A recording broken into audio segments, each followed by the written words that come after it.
you're doing a longer video, you should introduce like a side story and like you should have some plan halfway through, like to re-engage them so they don't just get bored. You know what I mean? Like if I just said, like if I hand you a camera and I had a camera, it's like, okay, if he tags me, he gets 100 grand, and then I just run, and that's it. It's just me running through the woods and him just running through the woods after me. You can't make a 15-minute video out of it. You know what I mean? But if I do that, and then like 3 minutes in, I pull a lever and a bear comes out and starts chasing him, and he has to get away from the bear. I don't know. Obviously, we wouldn't do this, but kill the bear. And then he starts chasing me. And then 6 minutes in, I jump across the lake, and as he goes to jump through, I press a button that shoots him to the moon. Whatever. You know what I mean? Like, now all of a sudden it's interesting and you're watching, right? And that's it, right? One is just a single story and it's boring. The other has side stories that like re-engage people. You're a master of audience retention as well, of keeping people on the video. I guess it's delivering on the video, but how do you hold people for so long, and what are other people doing that's killing their retention?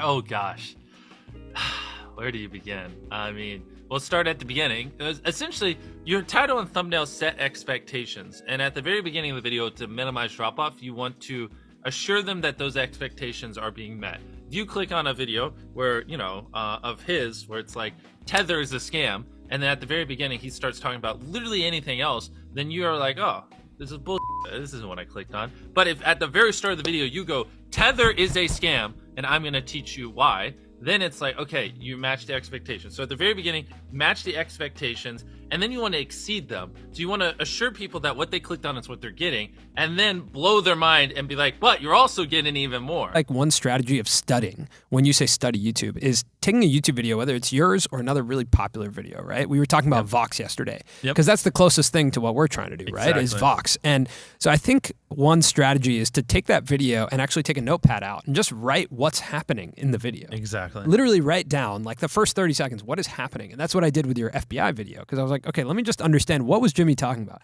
What's happening in this video? And then when you write it down, you're like, wait a second, 40 seconds has gone by. This many scene changes have happened. How many was it? Like a dozen? It was at over 12. Unbelievable. Yeah, it was over 12 scene changes. There was introduction of new information at each maybe, 6 seconds.